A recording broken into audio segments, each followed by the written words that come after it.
ఏమన్నా చేస్తే ఇంకా చేయాలి, ఇంకా చేయాలి, ఇంకా చేయాలి, ఇంకా చేయాలి. సొసైటీకి యూట్యూబ్ నుంచి నేను చెప్తున్నా, ఎన్ని రోజులు సోషల్ సర్వీస్ చేస్తా చేస్తా చేస్తా చేస్తా అని డిసైడ్ అవుతున్నా, చిన్న చిన్నగా చేస్తున్నా. ఇప్పుడు ఇయర్ నుంచి నేను చేసే ప్రతి పాయింట్ ను, ప్రతి సోషల్ సర్వీస్ నేనేమైనా చేస్తే ఇన్స్టాగ్రామ్ లో పెడతా. ఇప్పటి నుంచి నేను అది చేసి పెడతా గ్యారెంటీగా. ఓడో ఏమంటాడు తెలుసా, అట్లా పెట్టినప్పుడు అది చేసేది వాడు ఇన్స్టాగ్రామ్ ఎందుకు పెట్టుకుంటా, నేను చేసిన నా తీటా నేను పెట్టుకుంటా. నువ్వెవడు, నువ్వు పీకి పైసలు ఇచ్చినవా, నువ్వు నన్ను కన్నవా, నువ్వు పెంచినవా, రూపాయి ఇచ్చినవా నీ ముఖానికి?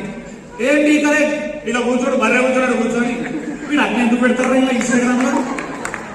నేను మీకు చెప్పాను ఎందుకు పెట్టుకున్నా, ఎందుకు పెట్టాలనుకుంటున్నానా. నేను సోషల్ సర్వీస్ ఒకటి చేస్తుండని చూస్తే 20 మంది ఇన్స్పైర్ అయ్యి ఆ 20 మంది చేస్తారు కాబట్టి పెట్టాలి. మనందరం ఒక రోజు ముందు నుంచి నాకు ఇప్పటిదాకా